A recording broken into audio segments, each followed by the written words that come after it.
Globalisasi membuat jarak semakin tidak berarti. Jadi hukum memainkan alat musik ya dari sisi aktivitas memainkan alat musik itu saja ya atau mengenai alat musiknya sendiri ya, maka boleh-boleh saja atau mubah gitu. Nah, kalau kemudian ada dalil syar'i tertentu yang mengharamkan ya, maka alat musik tersebut haram dimainkan gitu. Nah, kalau kita lihat tentang permainan musik ini, biasanya dalil ini terkait dengan aktivitas lain ya yang menyertai penggunaan alat musik tersebut. Tapi misalkan disertai dengan aktivitas-aktivitas maksiat, maka memainkan alat musik tersebut menjadi haram. Lintas budaya semakin mudah diakses tanpa bisa dibendung lagi dan berakibat norma-norma dan moralitas semakin terkontaminasi. Iya, emang kalau di anak-anak ada fase ya di mana anak kecil itu dulu waktu kita kecil kan begitu ya, nggak mau misalkan robotan kita dimainin sama teman kita, ada yang megang kita pukul, gitu, kita rebut kita pukul. Kalau anak-anak sih wajar kayak begitu, tapi kalau udah remaja sebetulnya udah nggak boleh terjadi ya. Kalau kamu nih sobat muda itu udah nggak pantas tuh main sikat dan hantem gitu kan, lihat ada orang duduk di bangku kamu langsung kamu sikat gitu ya. Ya karena udah makin lama kan harusnya makin dewasa. Jadi kalau dikatakan itu kan biasa, namanya juga remaja, ada kenakalan remaja. Ini nggak tepat loh ya, kamu sobat muda itu nggak pantas nakal kamu. Kalau salah sih wajar lah, tapi kalau sengaja berbuat salah itu yang nggak pantas ya. Dan hanya iman yang sanggup membentengi diri. Pendengar yang budiman, angin sejuk kembali berhembus dengan hadirnya Voice of Islam. Ya, ada di situ yang komunitas dari perkantoran suka datang itu di YIS misalnya, Youth Islamic Center itu memang pulang kerja orang sekalipun udah maghrib gitu ya, mereka ngaji ke sana gitu. Nah, demikian juga dengan misalnya remaja Sunda Kelapa di Masjid Sunda Kelapa itu juga memberikan fasilitas. Nah, di perkantoran sendiri juga sudah mulai ada itu, sehingga ketika mereka merasakan butuh nuansa siraman rohani, mereka mencoba mencari-cari kan gitu. Nah, ini motivasinya sudah lebih kuat. Media Islamnet dan radio kesayangan Anda menghadirkan Voice of Islam. Voice of Islam. Voice of Islam.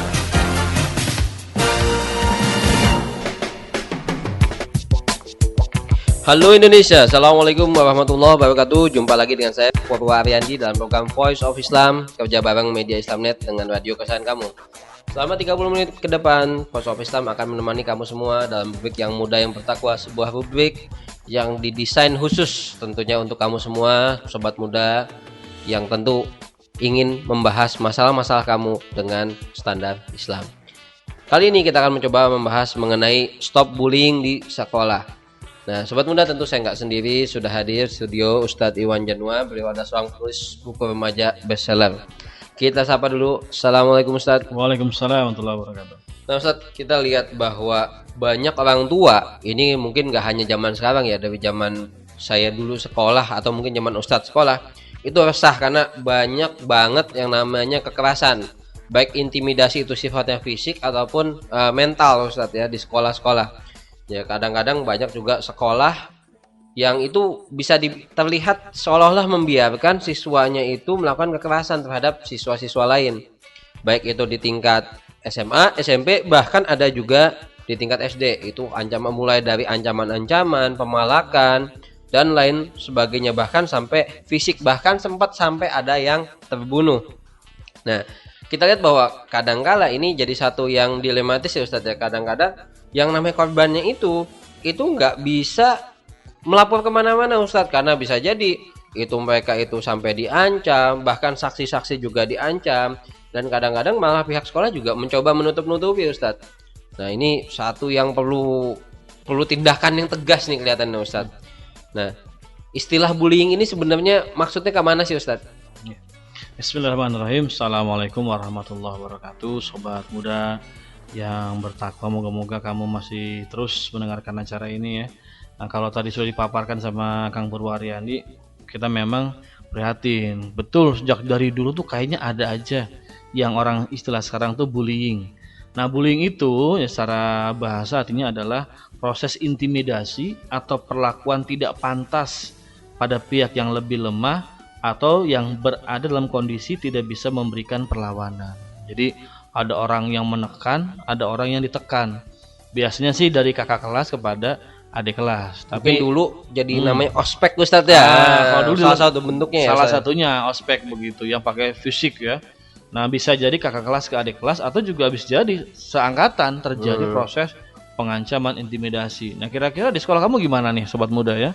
Karena di beberapa sekolah ini kejadian dan ada yang sampai sekarang justru nggak ada penyelesaian jalan keluar. Ada yang ngancem gitu kan ya, karena badannya gede atau lebih nekat gitu ya. Dia ngancem, dari mulai semua ngancem-ngancem doang sampai kemudian dia minta duit ya, malak istilahnya. Bahkan kalau nggak memberikan atau nggak nurutin kemudian dihajar seperti itu. Ini memang umumnya terjadi sih ya di lingkungan anak-anak ya, di sekolah. Cuman yang prihatin itu loh, ternyata sampai ke SD loh. Ya ini buat kamu sobat muda hati-hati nih. Karena mungkin adik-adik kamu itu ada yang juga mungkin mengalami, moga-moga bukan jadi pelaku gitu ya, mengalami proses bullying di sekolah dasar. Kalau di SMA, ini udah lebih canggih lagi nih. Saya ingat zaman saya bahkan sampai TK loh Ustadz. Ada ya bullying Iya. ya, waduh. Ya kayaknya kayak film itu ya, Doraemon ya, ada si Giant ya. Suka ngancem Sonia sama Nobita.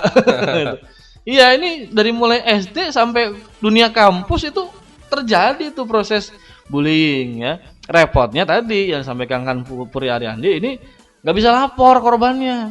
Mau lapor takut gitu kan. Lapor ke siapa? Nanti kalau dia lapor dia malah lebih disiksa lagi sama pelakunya. Nah, ini nih yang disebut bullying. Nah, kira-kira kamu nyadar nggak di lingkungan kamu tinggal tuh ada nggak yang seperti itu? Kalau ada, harus buru-buru ditangani dengan segera. Nah Ustadz, kalau kita lihat kadang-kadang ada guru ataupun orang tua ataupun pengamat-pengamat lah, ahli-ahli kejiwaan yang menganggap yang namanya kekerasan itu di sekolah itu kan ya satu fase yang harus dilalui anak-anak Ustadz. Gitu. Ya ada masanya yang namanya anak-anak butuh diakui, butuh ngegeng lah, butuh eksistensi, Berantem gitu berantem, butuh pengakuan gitu. Mereka butuh suatu yang ya memang proses lah gitu. Satu yang umum namanya anak kecil berantem mah gitu. Katanya seperti itu Ustadz. Itu gimana Ustadz? Iya, emang kalau di anak-anak ada fase ya, di mana anak kecil itu dulu waktu kita kecil kan begitu ya, nggak mau misalkan robotan kita dimainin sama teman kita, ada yang megang kita pukul gitu, kita rebut kita pukul. Kalau anak-anak sih wajar kayak begitu, tapi kalau udah remaja sebetulnya udah nggak boleh terjadi ya. Kalau kamu nih sobat muda itu udah nggak pantas tuh main sikat dan hantem gitu kan, lihat ada orang duduk di bangku kamu langsung kamu sikat gitu ya, bangkunya gitu ya. Nah itu udah nggak pantas ya, karena udah makin lama kan harusnya makin dewasa. Jadi kalau dikatakan itu kan biasa, namanya juga remaja, ada kenakalan remaja. Ini nggak tepat loh ya, kamu sobat muda itu nggak pantas nakal kamu. Kalau salah sih wajar lah, tapi kalau sengaja berbuat salah itu yang nggak pantas ya. Misalkan tadi malak temen, ya itu bukan lagi kenakalan, udah kriminal itu sebetulnya.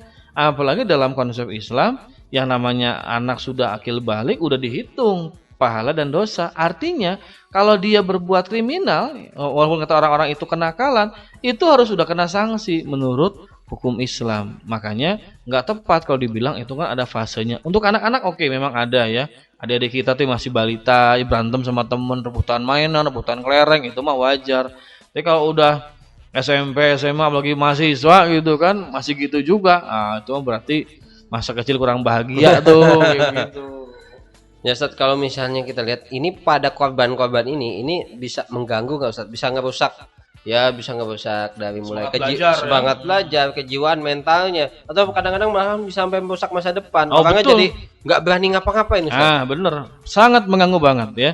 Coba kamu lihat ya teman-teman kamu tuh yang suka diperlakukan kasar nih sama temannya, itu dia jadi pendiam, takut begitu ya. Semangat belajar juga menurun. Tadinya mungkin dia pintar jadi misalkan jeblokan apa, diancam kalau nggak ngasih contekan awas lo gitu kan, pokoknya kalau ngasih bocoran soal awas lo gitu kan, takut tuh begitu. Kemudian nanti dicari pelampiasan di akhirnya di mana, mungkin di luar sekolah. Bisa jadi dia akan nanti menindas adik-adiknya di rumah gitu kan, atau dia jadi marah sama bapaknya, kenapa sih bapak masukin saya ke sekolah ini nih, jadi nyalin orang tuanya tuh karena dia merasa orang tuanya masukin dia ke sekolah itu gitu. Akhirnya dia ada pelampiasan keluar. Nah, ini kan bahaya.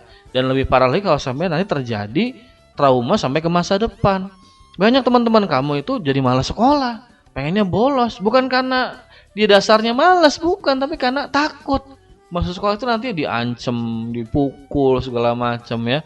Makanya aduh, jangan deh kamu sobat muda, perbuatan bullying itu betul-betul satu hal yang nggak pantas dan bukan ciri seorang muslim. Kita ini kan harus kasih sayang pada sama muslim, bukannya malah ngancem orang yang lebih lemah. Masya Allah ya.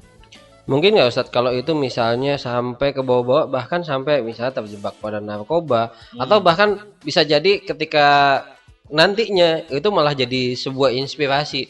Dulu gue dibullying, nanti kalau udah gede awas lu gitu. Bener, buktinya kan zaman-zaman dulu ya ada namanya ospek gitu kan. Adik kelas baru masuk nih kelas 1 SMA, wow di ospek bisa-bisa ya, digujot bisa-bisa ya kan. Suruh push up, lari keliling lapangan panas-panas, besok tolong bawain apa kayak gitu kan. Nah si adik kelas mikir, wah nanti kalau saya naik kelas jadi kakak kelas, awas lu gua balas ke adik kelas gua. Akan kayak begitu. Nanti pada akhirnya itu dendam yang terus terjadi secara sistematis. Jadi dendam yang dipelihara. Itu yang bahaya ya. Dan lebih repot lagi kalau nanti sampai dewasa ke bawah-bawah. Ya misalkan dia jadi nggak menghargai orang yang lebih rendah statusnya, nggak menghargai orang yang kecil, nggak menghargai orang miskin. Jadi muncul perasaan sombong dan sok kuasa karena merasa punya jabatan, merasa punya kekuasaan. Jangan-jangan nih para pejabat kita yang suka kejam sama rakyat mungkin dulunya pelaku bullying itu. Ya Ustadz, kalau kita lihat yang namanya bullying ini sudah menyebar. Kayaknya bukan hanya di Indonesia saja Ustadz ya. Kayaknya sudah sampai di seluruh dunia yang namanya bullying itu satu yang udah mewabah deh gitu. Kita lihat bahwa ya kejadiannya bukan hanya mengancam, malah bahkan sampai terjadi juga kasus pembunuhan. Bahkan kalau kita lihat di Amerika itu sampai terjadi remaja yang melakukan pembunuhan massal Ustadz ya. Nah bisa jadi itu mungkin salah satu bentuk pelampiasan dia terhadap bullying Ustadz ya. Nah Ustadz, kalau kita lihat bahwa yang namanya seperti ini kok kelihatannya nggak ada penyelesaiannya sama sekali Ustadz. Nggak ada ya, yang sudah masuk pengadilan tiba-tiba juga hilang, di sekolah juga sama guru dianggap biasa-biasa saja, nggak ada penanganan, bahkan oleh beberapa sekolah itu ditutup-tutupi. Nah Ustadz, sebelum dijawab kita ikuti dulu selingan berikut ini. Tetap setia di Voice of Islam. Bergetar hati ini bila menyebut asmamu ya Allah. Betapa besar karuniamu, begitu banyak yang telah engkau beri. Manusia dapat membedakan mana yang baik ataupun yang buruk, karena Allah memberikan petunjuk kitab suci Al-Quran. Sesungguhnya manusia berada dalam kerugian, kecuali orang yang beriman dan selalu beramal soleh. Subhanallah, maha suci Allah, walhamdulillah, puji bagi Allah.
Masih Anda ikuti Voice of Islam. Jangan kemana-mana, ikuti acara ini hingga tuntas nanti. Voice of Islam, persembahan media Islamnet dan radio kesayangan Anda ini. Voice of Islam, Voice of Islam, Voice of Islam.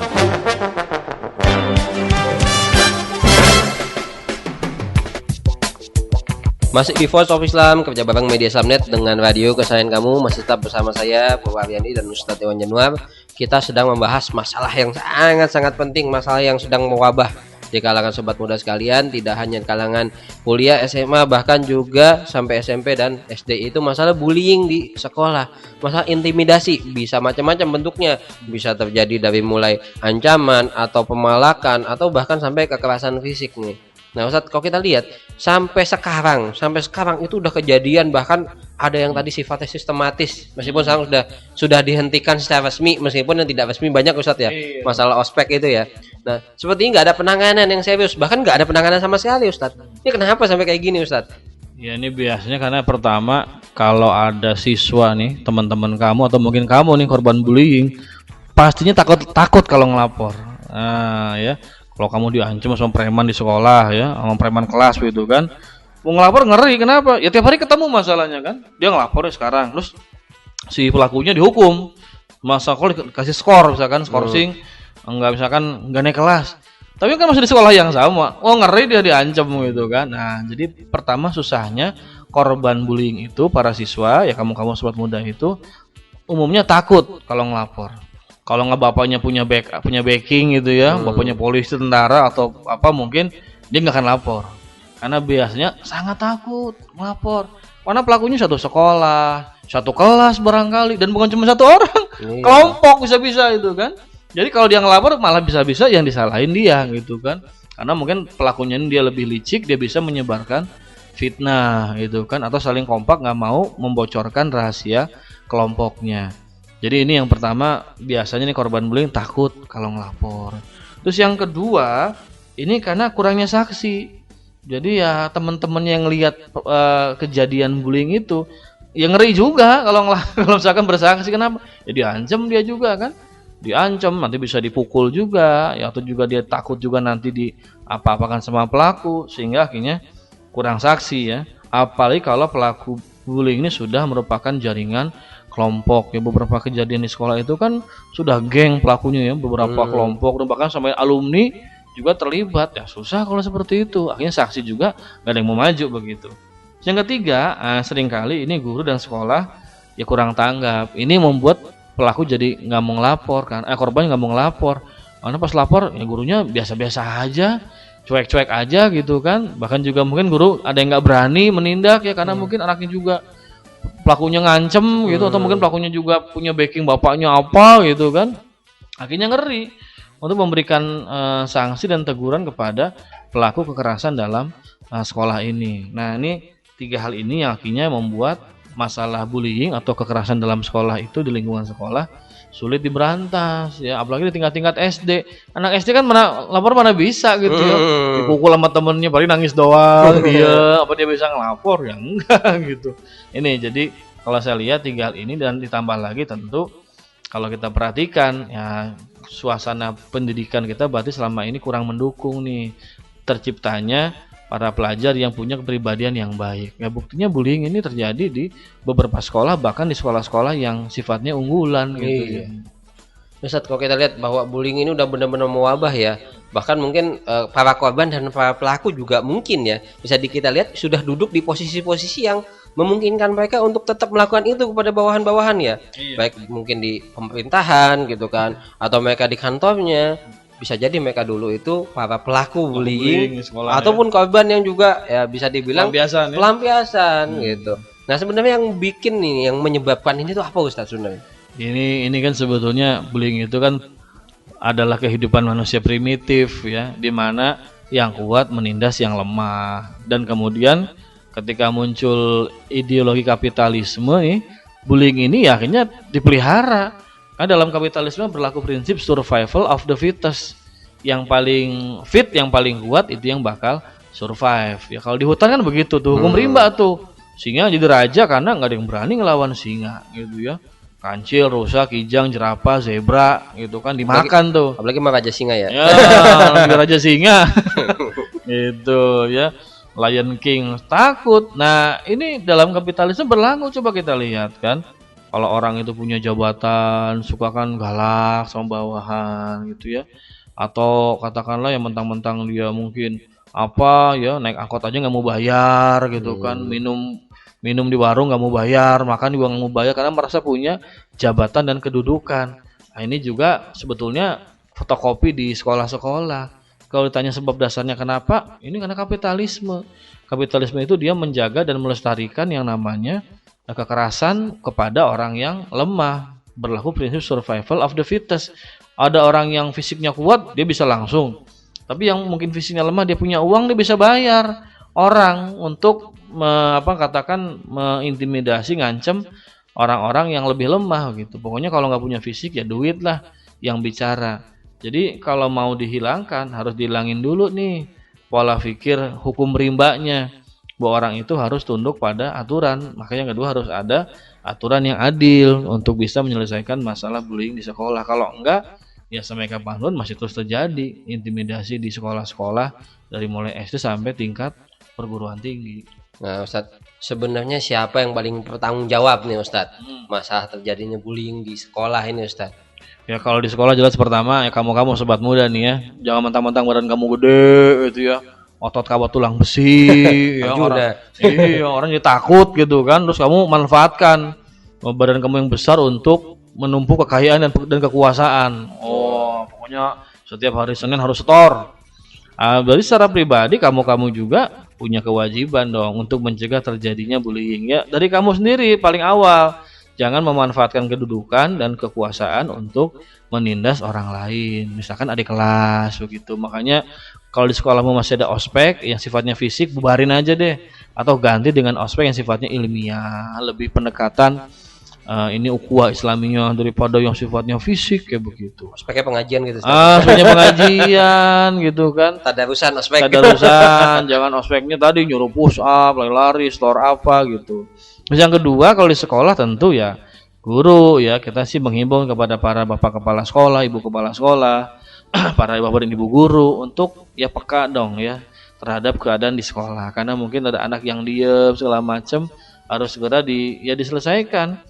Dan kalau sudah ada laporan terjadinya bullying di sekolah ya kita sih minta bapak ibu guru cepat tanggap, segera menyelesaikan dan terutama melindungi korban dan para saksi. Jadi harus ada program perlindungan saksi nih. Wah. Nah, itu karena kalau enggak ya nggak akan ada yang berani lapor kepada bapak ibu guru. Nah, makanya sekolah harus siap memberikan sanksi yang keras dan tegas kepada pelaku bullying. Yang ketiga, hukum nih harus berlaku supaya adil. Nah, bullying itu sudah tindakan kriminal ya, pengancaman secara fisik segala macam, makanya harus ada sanksi. Kalau dalam Islam jelas ya, orang yang melakukan pemalakan itu sanksinya jelas ya. Dia sama dengan merampok. Kalau udah merampoknya tingkat besar ya bisa kena sanksi bahkan hukum potong tangan dan kaki bersilangan ya. Kalau sampai memukul itu bisa dikisos kan, bisa dihukum, dibalas lagi serupa seperti itu. Nah, jadi harus ada sanksi yang tegas dan keras juga buat pelaku kekerasan di sekolah ini. Jadi negara jangan lepas tangan karena sekolah itu seperti sekarang ini keadaannya, saya yakin dikondisikan oleh sistem yang berlaku di kehidupan bangsa kita, yaitu kapitalisme. Nah, Ustaz, kalau kita lihat tentu Islam sudah mengatur hal ini dengan suatu yang tegas, Ustaz. Nah, kira-kira ada nggak sih hukuman yang pantas lah gitu? Kan kadang-kadang kita pikir wah kayak gini kan juga dulu nggak pernah ada, Ustadz, kayaknya zaman Nabi kayak nggak pernah ada kayak gini gitu. Bullying di madrasah gitu. Misalnya, Ustadz. Nah, kalau kita lihat sebenarnya ada nggak sih hukuman yang tepat lah bagi orang-orang seperti ini? Karena kan kalau hukumannya mungkin cuma mereka cuma di kisos, itu bisa jadi mereka kelab itu balik lagi gitu. Iya. Ya dalam Islam itu ya namanya menakut-nakuti orang, mengancam orang itu udah haram ya. Nabi SAW melarang orang membawa anak panah dengan ujungnya yang tajam ke tengah-tengah pasar, takut nyolok nanti. Ya itu dilarang tuh membawa anak panah ya yang ujungnya tajam itu ke tengah-tengah pasar. Nanti kan nggak boleh menakut-nakuti orang ya. Terus juga ya tidak boleh yang namanya seorang muslim itu menyusahkan orang lain ya. Al muslimu man salimal muslimina min lisani wa yadihi. Orang muslim itu atau orang beriman itu adalah orang yang sesama muslim selamat dari gangguan lidahnya, juga tangannya. Kalau terjadi sampai gangguan, maka ada sanksi yang diberikan. Dia bisa berupa nanti sanksi berupa kalau sudah pemukulan, penganiayaan secara fisik itu bisa kisos ya. Kalau sampai mematahkan tulang, itu masya Allah ya. Kisos lagi. Iya, jari-jari tangan kita ini kan satu jari kita itu nilainya 10 ekor unta dendanya. Subhanallah. Jadi kalau ada orang bullying sama temennya di sekolah, jari tangannya patah satu, harus bayar tuh onta 10. Coba kalau dirupiahkan satu onta misalkan 1 juta udah 10 juta misalnya 1 juta. Gak mungkin onta 1 juta kan? 10 juta Ustaz. Nah, berarti 100 juta tuh kan? Masya Allah. Ayo langsung. Iya. Makanya, nah besok patahin lagi deh gitu. Nah, jadi ada sanksi yang keras ya. Ya kalau misalkan bersekedar ngancem, intimidasi, nanti bisa ada sanksi berupa takzir. Ya hakim akan meneliti kalau betul bisa kena sanksi kurungan. Ya kurungan berapa hari atau mungkin jilid ya, dicambuk mungkin 10 kali karena sudah menakut-nakuti mengancam orang lain ya. Jadi ada sanksi yang tegas seperti itu. Nah Ustaz, terus kan kita lihat solusinya nih Ustaz. Nah kita masih tetap nih sobat muda sekalian butuh solusi. Nah solusinya apa Ustaz nih? Kalau solusi total sih itu harus perombakan berarti sistem pendidikan di Indonesia. Jangan cuman mentransfer ilmu tapi harus bisa membentuk kepribadian yang islami. Jadi siswa itu pintar sekaligus beriman dan bertakwa. Kalau sekarang yang pintar banyak, tapi imtaknya kuat, jarang-jarang. Yang nggak pintar lebih banyak lagi. Yang nggak berintak lebih banyak lagi. Yang begitu. mintain apa lagi Ustaz ya? Makanya ini harus diubah, pendidikan itu harus menuju pembentukan kepribadian Islam. Kalau cuma transfer ilmu, suruh berhitung, menghafal, wah itu sih terlalu gampang. Tapi yang sulit adalah membentuk karakter yang islami di situ. Terus yang kedua, ya harus ada penjagaan lingkungan yang aman. Di sekolah juga harus ada polisi, ya, ada security yang menjaga keamanan sekolah, bukan cuma jagain parkir motor, tapi juga menjaga jangan sampai ada pemalakan, bullying di sekolah. Dan yang ketiga harus ada sanksi. Bukan hanya sanksi yang sifatnya administratif dari sekolah, tapi sanksi yang sifatnya juga pidana. Karena sudah bentuk pidana ini, nakut-nakutin, ya, pemukulan, pemalakan, apalagi sampai menganiaya, itu udah jelas pidana. Nggak cukup hanya dengan sanksi yang berupa administratif sekolah diskorsing, suruh ngepel WC misalnya, nggak cukup, itu harus ada sanksi yang keras baru beres tuh masalah bullying. Ya Ustadz, kita lihat nih sobat muda sekalian, tentu kalau kamu melihat hal ini jangan takut, jangan ragu, kamu segera lapor. Lapor ke semua pihak. Bisa kamu lapor ke orang tua kamu, lapor ke guru, kepala sekolah, bahkan lapor ke pihak yang berwajib. Segera lapor. Jangan sampai hal ini menjadi satu yang mengakar, satu yang mendarah daging di lingkungan kamu, di sekolah kamu, di kampus kamu. Pokoknya lapor. Jangan sampai kamu ikut menyuburkan. Dengan mendiamkan sama saja kamu berarti ikut membantu menyuburkan terjadinya aksi bullying ini. Oke sobat muda sekalian, kita juga akan menampung usulan-usulan kamu semua, baik usulan-usulan rubrik ataupun usulan pembahasan, atau juga masalah-masalah yang ingin kamu bahas. Silakan, jangan ragu, jangan sungkan, kirimkan saja surat ke radio kesayangan kamu ini, atau kamu juga bisa kirim ke SMS ke 085694924411, atau kamu juga bisa kirim ke email ke mediaislamnet@yahoo.com, dan kamu juga bisa buka di website kita yaitu di www.gaulislam.com. Saya Purba Ariandi dan seluruh kerabat kerja yang bertugas mengucapkan terima kasih pada Ustadz Iwan Januar. Sama-sama. Terima kasih pada kamu semua yang sudah mendengarkan acara ini, yang setia mendengarkan acara ini setiap hari. Pesan dari kita, sampaikan apa yang kamu dengar ke teman-teman kamu semua. Ajak teman-teman kamu semua untuk mengkaji Islam lebih dalam. Ajak teman-teman kamu semua untuk ikut mendakwahkan Islam. Insya Allah itu akan jadi pahala yang berlipat ganda bagi kamu. Dan besok jangan lupa Voice of Islam akan tetap hadir kembali pada waktu yang sama dan gelombang yang sama. Mari menimbang masalah dengan syariah. Wassalamualaikum warahmatullahi wabarakatuh. Info teknologi, info teknologi, info teknologi. Berikut info teknologi dari konsultan komputer Purba Ariandi. Info teknologi, info teknologi. Sobat muda penggila internet, tentu kamu tidak asing dengan yang namanya spam atau spam ditulisnya. Nah, spam atau spam ini asalnya digunakan untuk menyebut produk sandwich kalengan. Nah, tapi di komunitas internet dunia maya sekarang ini, spam digunakan untuk menyebutkan email yang tidak diminta, yang bagi sebagian besar orang itu adalah sampahnya surat elektronik atau email sampah. Nah, para pakar internet mengatakan bahwa jumlah spam atau email sampah ini yang beredar di internet itu lebih dari setengah jumlah email yang ada. Nah, kamu bisa lihat di inbox kamu atau di kotak surat kamu, itu biasanya spam itu jauh lebih banyak daripada surat-surat yang penting. Nah, spam ini biasanya berisi iklan, baik penawaran barang, jasa, atau informasi yang sebenarnya nggak perlu, dan juga bisa jadi informasi yang menipu. Nah, menurut penelitian, materi yang paling banyak dikirimkan kepada kamu, spam itu adalah iklan-iklan obat-obatan, baik obat berupa barang maupun jasa pengobatan, atau juga barang-barang gratis, termasuk hadiah-hadiah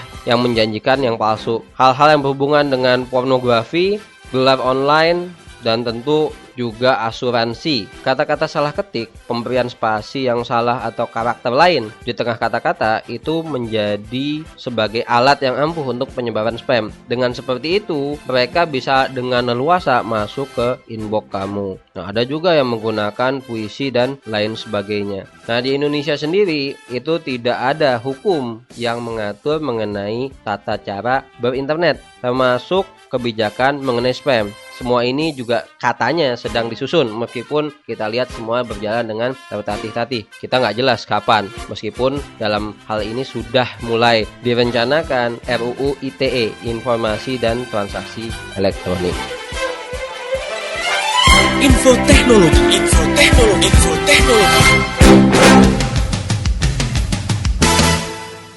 Demikian tadi Voice of Islam. Semoga hikmah yang terkandung bermanfaat untuk kita semua. Amin, amin, amin. Ya Robbal Alamin. Kembali bisa Anda dengarkan Voice of Islam. Menghadirkan topik-topik seputar kehidupan kita esok hari di waktu dan gelombang yang sama.